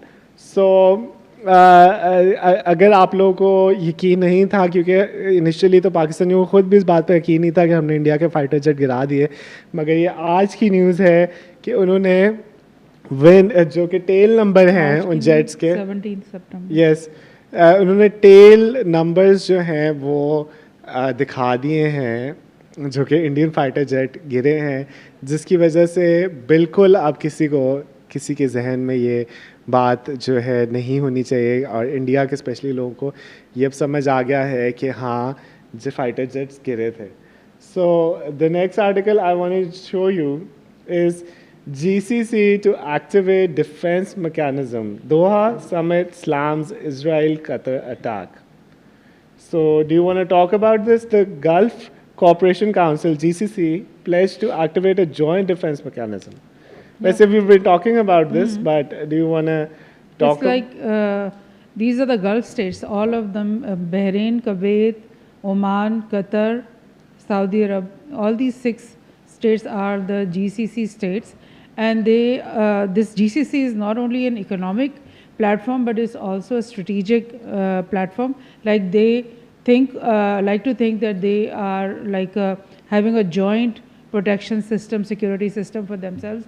And this means that if Saudi Arab is going to make a defense deal or strategic deal with another country, then it is going to inform all these GCC countries, and it's going to tell them their plans, and those countries are definitely going to be more prone to follow suit. And another thing in this GCC is that the Saudis are already considered as leader of the GCC, because they have the most amount of oil, they have the most amount of wealth, and also they are custodians of the 2 holy mosques.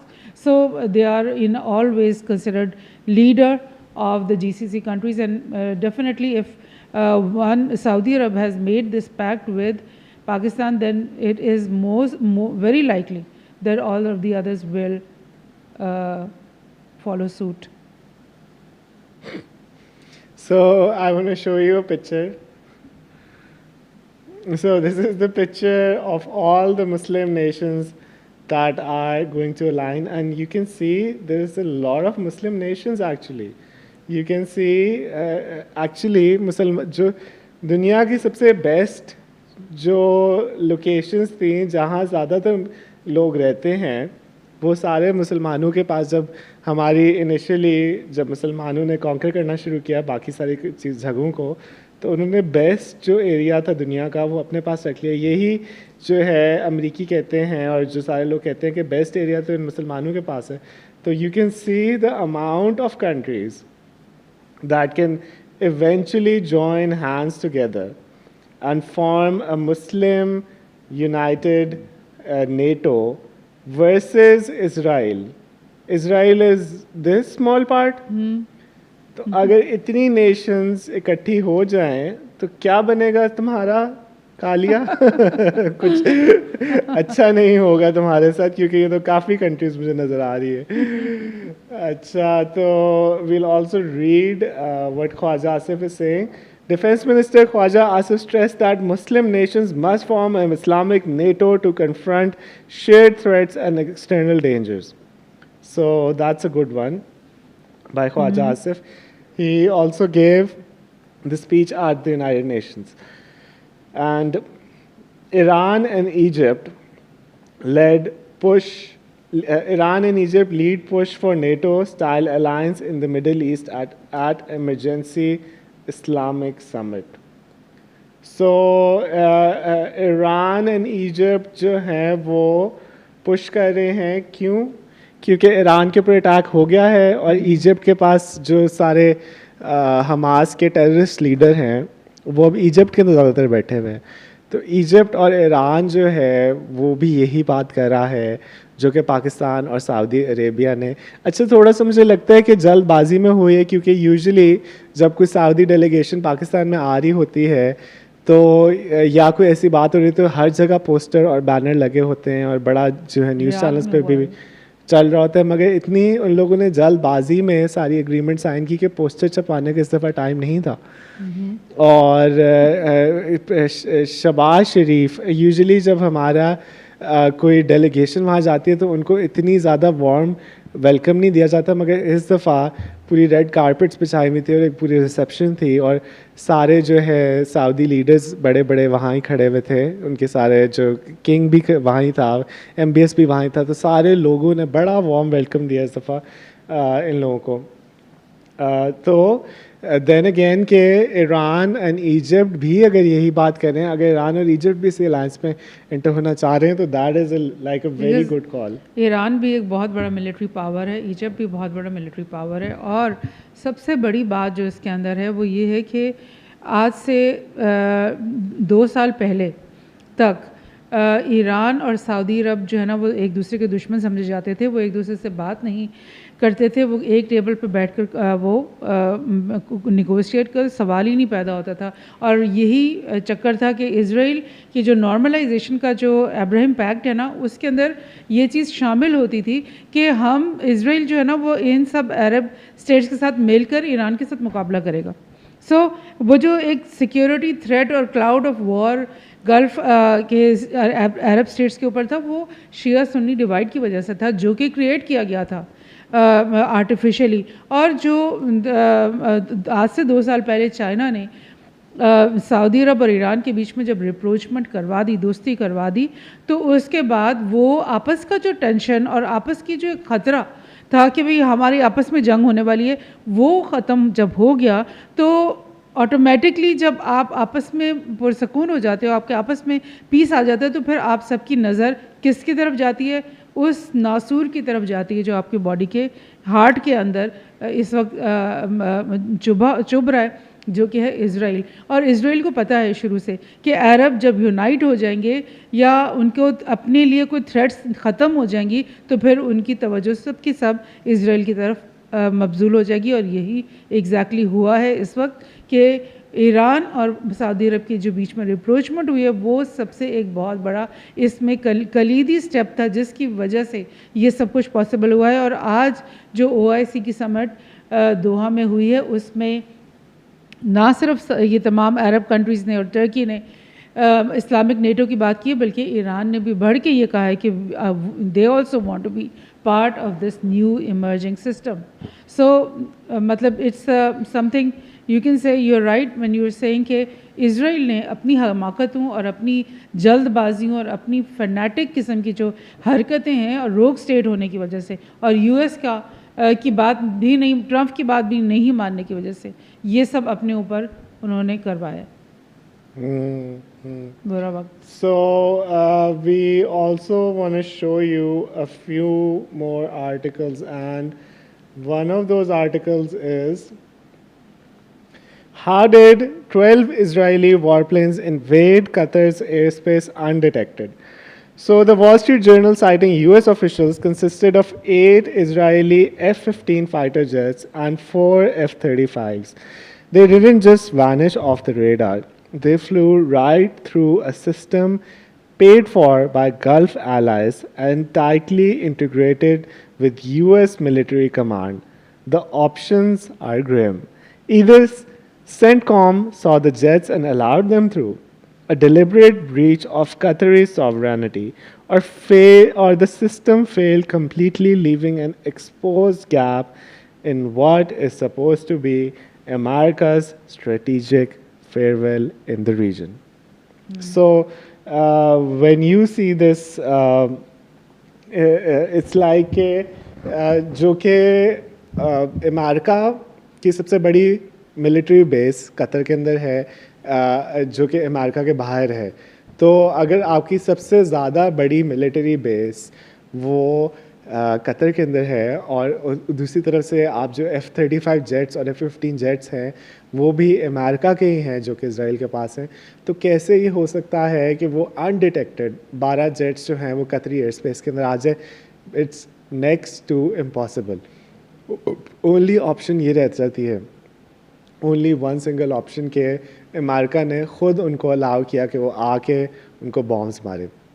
Donald Trump इस बात के ऊपर अभी तक adamant है कि वो रोकना चाह रहा था, मगर डोनाल्ड ट्रंप एक ऐसा साइकोमेनियक है कि उसने अपने ही आलाइज के साथ अपने रिलेशनशिप को बिल्कुल डिस्ट्रॉय कर दिया। क्योंकि कतर ने अभी $400 मिलियन का जेट दिया है अमेरिका को, $1.5 ट्रिलियन की जो है डील साइन की, और डोनाल्ड ट्रंप जो है कतर के अमीर के पैलेस के अंदर जाके उसके साथ जो है पूरी उसको वार्म रिसेप्शन मिली, मगर that was of no use. उसने ये शो कराया कि अमेरिका कभी भी किसी भी टाइम जो है वो किसी भी मिडल ईस्टर्न कंट्री के ऊपर अटैक कर सकता है, वो ये अलाउ कर सकता है इज़राइल को। क्योंकि आप ये देख रहे हैं कि कतर की सारी ऑयल फील्ड्स भी अमेरिका प्रोटेक्ट कर रहा है, सऊदी अरेबिया की भी सारी ऑयल फील्ड्स, कुवैत को भी अमेरिका ने ही प्रोटेक्ट किया था जब सदाम ने एंटर हो गया था, UAE को सारा को जो है वो अमेरिका प्रोटेक्ट कर रहा है। इन सारे अरब नेशंस के अंदर स्पेशल कॉरिडोर्स हैं जहाँ सिर्फ अमेरिकन्स और यूरोपियंस और इनकी मिलिट्री वाले लोग ये सारे वहाँ रहते हैं, और वहाँ जो है पूरा उनका पूरा एक इंफ्रास्ट्रक्चर बना हुआ है। तो क्या इनके साथ इन लोगों ने इतने अरसे अलायंस इसलिए की क्योंकि at the end of the day in लोगों ने इनको प्रोटेक्ट नहीं करना था। तो शायद अगर ईरान अटैक करे जैसे आपने बोला था तो ईरान के ख़िलाफ़ ये प्रोटेक्ट कर लें सऊदी अरेबिया को, मगर इज़राइल के ख़िलाफ़ कभी भी ये प्रोटेक्ट नहीं करेंगे।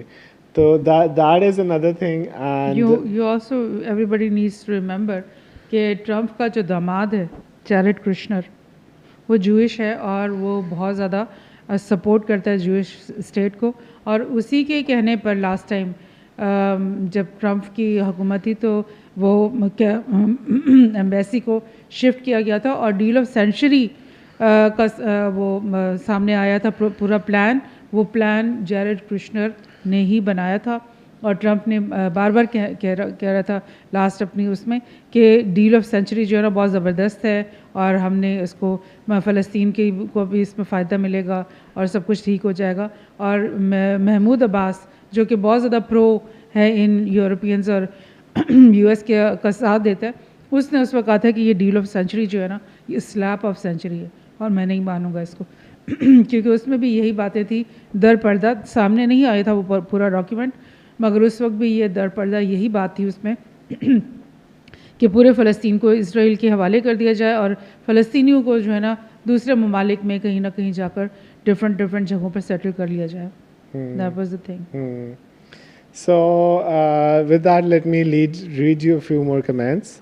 And Ma Baloch is saying, भाई क्यों करवाते हो तुम हमसे अपनी इज्जत. DB saying, यार क्रिटिकल हो गया तो मुझे अलग कर दिया. We need to welcome DB. He is our friend, okay? Ma Baloch is saying, ये तो कंफर्म है, हमारे नेम भी अजीब और तुम्हारी बातें भी. यार वली डीपी को जवाब नहीं, इसको सवाल दो प्लीज. इस सुंदर सनीफ saying, ये डीपी की इतनी पूजा क्यों हो रही है. डीपी को इतना हम प्यार करते हैं इसलिए पूजा करें. माँ बलोच डीपी saying, माँ बलोच कितना हटे करते हो, कितना हेट करते हो. अच्छा, वली की उर्दू बड़ी कमज़ोर है ना. ऐसे एक्ट कर रही हो जैसे हम लोग के बीच कोई जंग हुई है. नहीं, हमारे बीच में जंग वैसे होती है, 5-6 जंगें हम लोग कर चुके हैं एक दूसरे के खिलाफ. Irfan Bajwa Singh, very interesting, but will this defence pact actually be tested in a real conflict or just, ये तो हमने पढ़ लिया था. मोहम्मद सजाना सिंह, हुई है ना आप लोग हार गए हो. एंड माँ बलोच सिंह, ये बस वली की हिम्मत है. अच्छा, ये मैंने पढ़ लिया. अच्छा, Asma Singh, the big question, history shows many such agreements remain symbolic until crisis happens, but if tensions rise in the region, this could be tested sooner than we think. All the Indians hate Pakistan too much. Just look at the match situation. It was such a small thing, but it became such a big news in India. That's not sportsmanship, that's hate. वैसे बड़ी बुरी तरीके से Pakistan match आ रहा है. अच्छा, India हाँ. से. मैच में तो चलो हरा ही लेते हैं कम से कम. माँ बलोच सिंह, जोक्स अब बंद करो भाई, यहाँ बड़े बड़े एजुकेटेड लोग हाजिर हो गए हैं. असमा सिंह, तुम्हें भी क्लासेस देनी पड़ेगी. एंड डीपी सिंह, हमारे यहाँ नवरात्रि हो रही है, आप सब लोगों का सुबह दिन हो और परिवार में सब खुशहाल मंगल हो. Although I think it was a serious comment, but when we read it out loud, महाबलोच, अब नेम के साथ आप जुबान भी चेंज करवा लो. Irfan Bajwa Singh, well said, I agree. DP Singh, Mahabaloch क्या गलत बोल दिया. डूब मरो डीपी. इतना हेट क्यों कह रही हैं आप महाबलोच. आप हो ही गलत तो क्या गलत बोलोगे, क्या प्यार स्टार्ट किया. मोहम्मद हसन, आप हेट की बात कर रहे थे.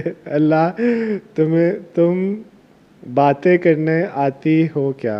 अल्लाह, तुम बातें करने आते हो क्या. वली की सुबह सुन लिया करो, वली की भी सुन लिया करो. कोई लॉजिकल बात भी नहीं किया करो. तो DP Singh, I am listening, इसलिए गुस्सा आता है मुझे. विच इलॉजिकल थिंग डिड आई से. नॉट लिसनिंग, आप बस बोली जा रहे हैं. ठीक है, अब नहीं बोलते. जा रहे हैं. श्री कृष्णा, जय श्री कृष्णा. सॉरी डीपी, अगर आपको कोई बात बुरी लगी और आपको जाना पड़ा. एक्चुअली हमारी इंडियन ऑडियंस ना काफ़ी दिनों से आई नहीं, तो हम लोग मिस कर रहे थे. सारे लोग एक्साइटेड हो गए इंडियन ऑडियंस को देख के. तो with that, do you wanna do you have something more to say? We want to show you the list of the countries जहाँ ये बड़ी एक इंटरेस्टिंग लिस्ट है कि सबसे ज़्यादा जो आर्मी की फायर पावर है, फायर पावर कह रहे हैं या क्या कह रहे हैं, मिलिट्री स्ट्रेंथ रैंकिंग, तो यूनाइटेड स्टेट्स नंबर 1 पे आता है, रशिया नंबर 2 पे आता है, चाइना नंबर 3 पे, इंडिया जो है वो नंबर 4 पे है, और साउथ कोरिया नंबर 5 पे, यूनाइटेड किंगडम यूनाइटेड किंगडम 6 पे है, फ्रांस 7 पे, जापान 8 पे, टर्की 9 पे, इटली 10 पे, ब्राज़ील 11 पे, और पाकिस्तान 12 पे। तो Indonesia, Germany, Israel is an interesting one कि इज़राइल जो है वो मिलिट्री स्ट्रेंथ में पाकिस्तान और इंडोनेशिया से नीचे है और ईरान से जस्ट ऊपर है। तो ईरान ने भी वैसे बूबू कर दी थी इज़राइल की, मगर अगर पाकिस्तान और इंडोनेशिया के साथ पंगा ले तो फिर इज़राइल के साथ क्या होगा। And even Egypt is on 19। So Egypt और टर्की कहाँ था? टर्की नंबर 9 पर है और इजिप्ट जो है नंबर 19 पर है। तो ये दोनों कंट्रीज़ नेक्स्ट इन लाइन है। और सऊदी अरेबिया कहाँ है? सऊदी अरेबिया 24 पे है। तो 24 और जो कि नंबर 12 है वो उन्होंने पैक्ट साइन कर लिया है।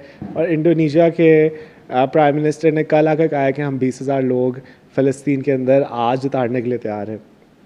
तो लेकिन नंबर 12 ने नंबर 4 को भी तो मार पाकिस्तान ने इंडिया के भी राफेल जहाज़ गिराए हैं और बड़ी बुरी शिकस्त दी है।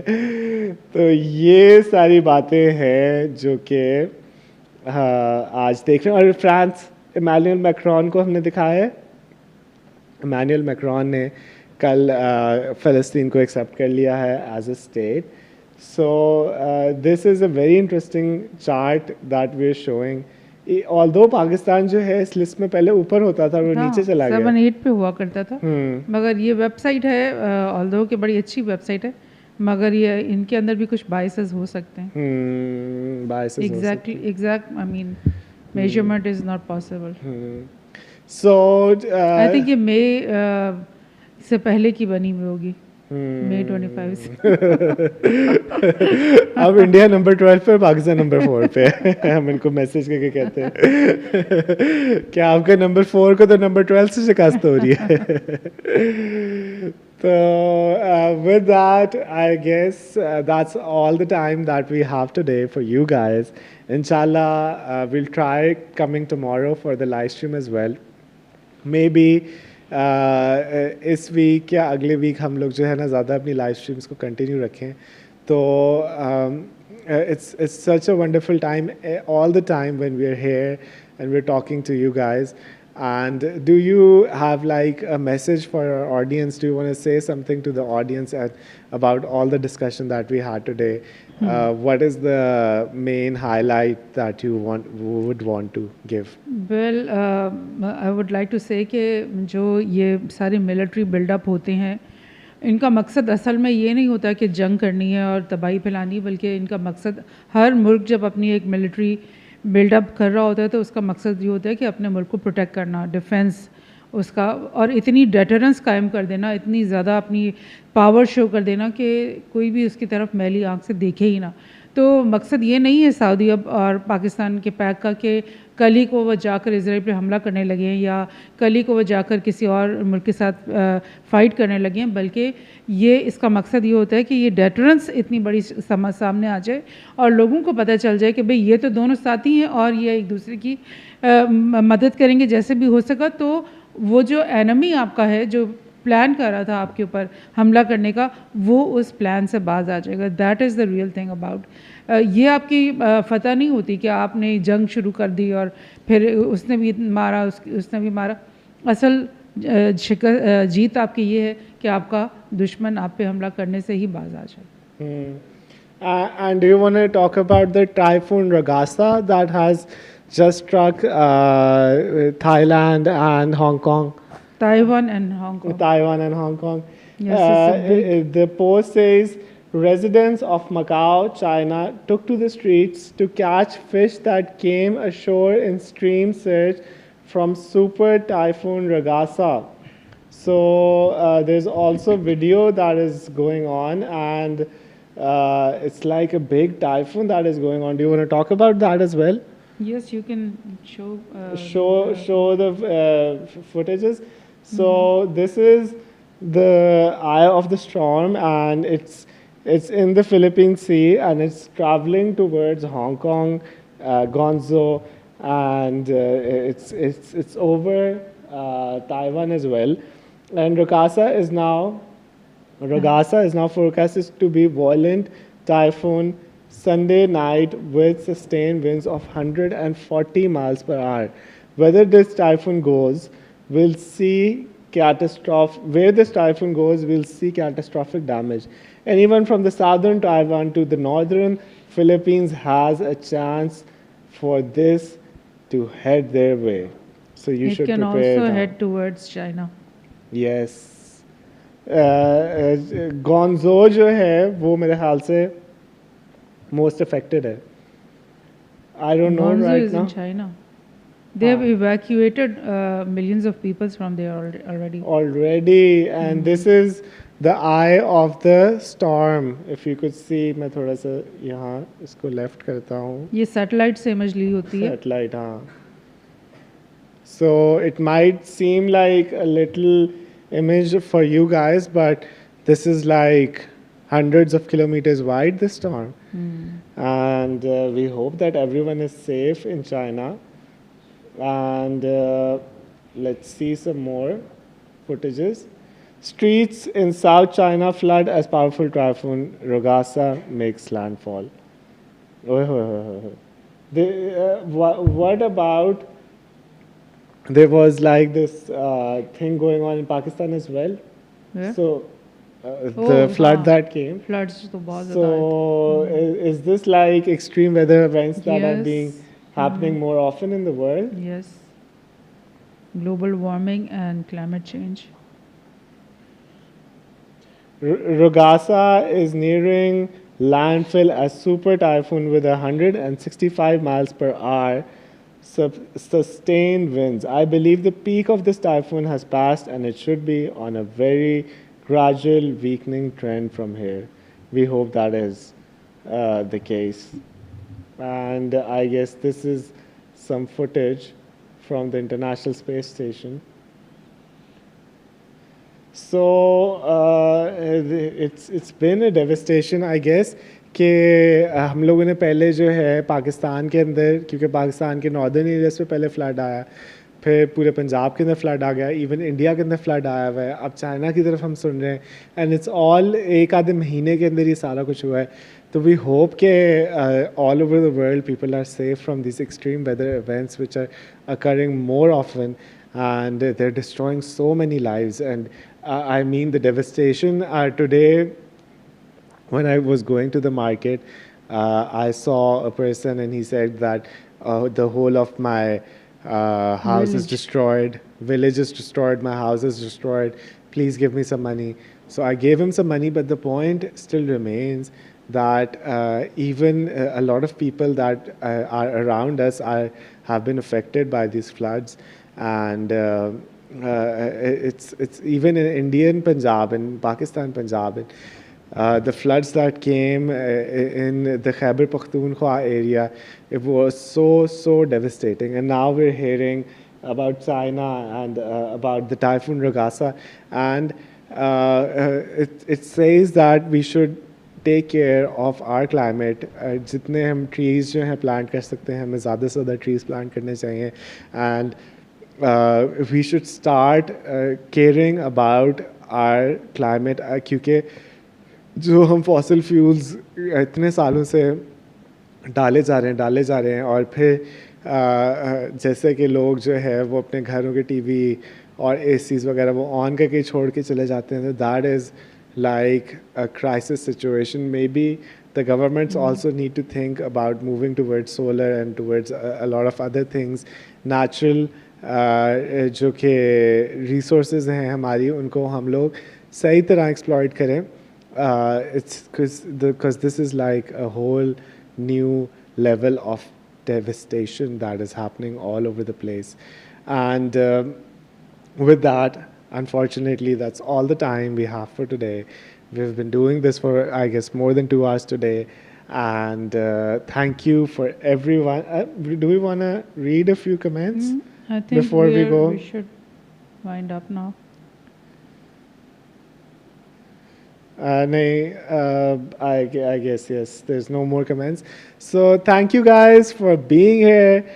We love all of our audience. Thank you for such nice, wonderful comments. And we'll see you.